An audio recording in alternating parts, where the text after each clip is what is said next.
I'm Laura Ingraham, and this is the Ingraham Angle from New York tonight.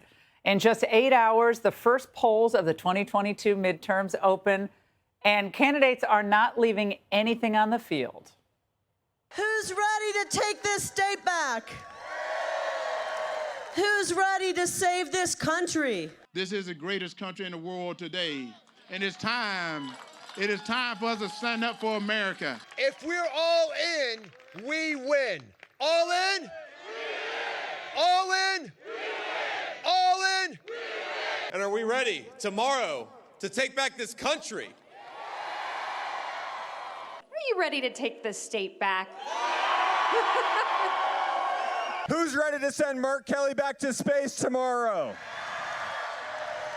Now, we're going to hear from reporters and candidates across the nation tonight, including our own Mark Meredith in Ohio, where Donald Trump is still delivering what was billed as a highly anticipated speech. But first, the great realignment. That's the focus of tonight's angle. With Republicans about to take control of both the House and the Senate, most Democrats aren't interested in serious soul-searching about how it all unraveled. For a bunch so worried about election denial, they seem to be preemptively questioning the legitimacy of the impending Republican takeover. How concerned are you that the upheaval at Twitter will result in a flood of misinformation, disinformation right before the election?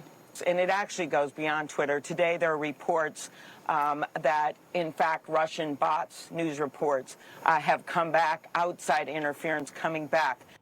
Of course, the regime media, as always, picks up the Democrat baton and runs with it. In the New York Times, it's Russian bots and trolls and interference. Oh, my. Well, think about this. The same group that has been droning on for years about how a vote for them is a vote to protect democracy. Well, we now see what they really meant by that. Democracy only works when they win. Now, we should always assume that our adversaries are mucking around in our system. In fact, a Russian businessman, Yevgeny Prigozhin, today admitted to using social media to influence our elections. And it only stands to reason that China is meddling as well. But it's too sophisticated to get caught, let's face it. But what Biden and his band of reality deniers ignore is this. Neither Russia nor China nor any other foreign countries created the pain that American families are feeling right now from inflation. And they didn't cause the increase in violent crime in New York subways. And I'll tell you, Putin didn't design the sexually deviant curricula polluting schools across America. When more suburban women, Hispanics, African Americans vote Republican, it's not because of some Putin-inspired disinfo lurking on Facebook and circulating on Twitter. That paradigm shift will occur because Democrats misread their mandate and threw in with the far left to destroy our prosperity and our public safety. There are a few Democrats, though, who seem to be kind of sort of getting it. I'm a loyal Democrat, but I am not happy. I just think that we did not listen to voters in this election, and I think we're going to have a bad night. And, this conversation's not going to have much impact on Tuesday, but I hope it has an impact going forward, because when voters tell you over and over and over again that they care mostly about the economy, listen to them. Stop talking about democracy being at stake. That's not the only deafness, the only quicksand that they're stepping into. As Americans are facing record high prices for heating oil this winter, Joe Biden went and he told the truth over the weekend. No more drilling. There is no more drilling. Okay, old man. Well, a few days earlier, he knocked off the entire coal industry as well. No one's building new coal plants because they can't rely on it. We're going to be shutting these plants down all across America and having wind and solar. And since we already know how they feel about fracking for natural gas, they're against it. Where does this exactly leave us as a nation? Now, even with the hot air perpetually blowing in D.C., it's not nearly enough to power America. So either Biden is a complete ignoramus on our existing energy framework, that could very well be, or he's setting the stage for another self-imposed shutdown of the entire country. Oil, natural gas, and coal are responsible for nearly 80% of American energy consumption.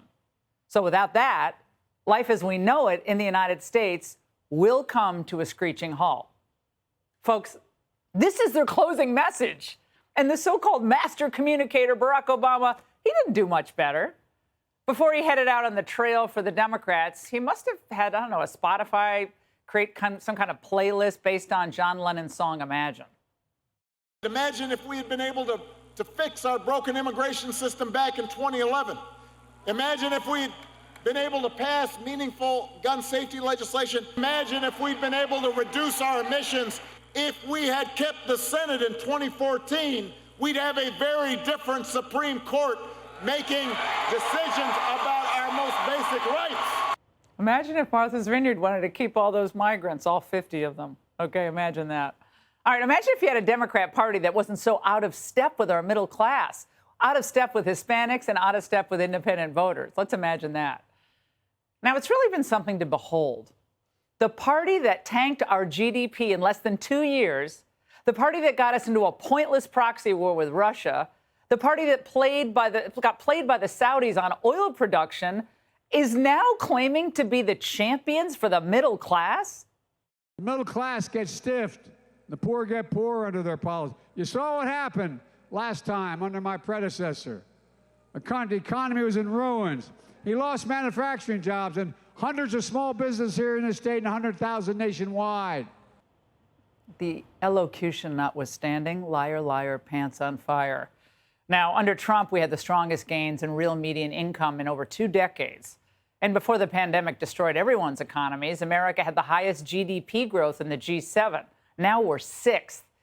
And he fought his own party's establishment to get tough on China's trade abuses. But nice try, Joe. Now, let's face it. It's tough to be a Democrat this midterm. The lies, eventually, they catch up to you pretty quickly. And their party's elders, who are about to lose their chairmanships, are getting very cranky. So cranky that they're skipping the race card and going right to the Nazi card. I've studied history all of my life. Okay. I taught history. And I'm telling you, what I see here are parallels to what the history was in this world back in the 1930s. So, Congressman, in Germany, in Italy. It's hard to call someone a Nazi when you're about to go to a luau. It's very hard. Now, this is when you know that the Democrats are just going to get shellacked. When conservatives actually focus on the issues that voters care about, it's now fascist? That's their closing message? And I have this simple question. Did Democrats actually pay some consultant somewhere for this campaign advice? Now, we're going to see where things end up in this election. But one thing is for sure. The future of the Republican Party is the same as what I said it was on election night 2020 when I was at the White House.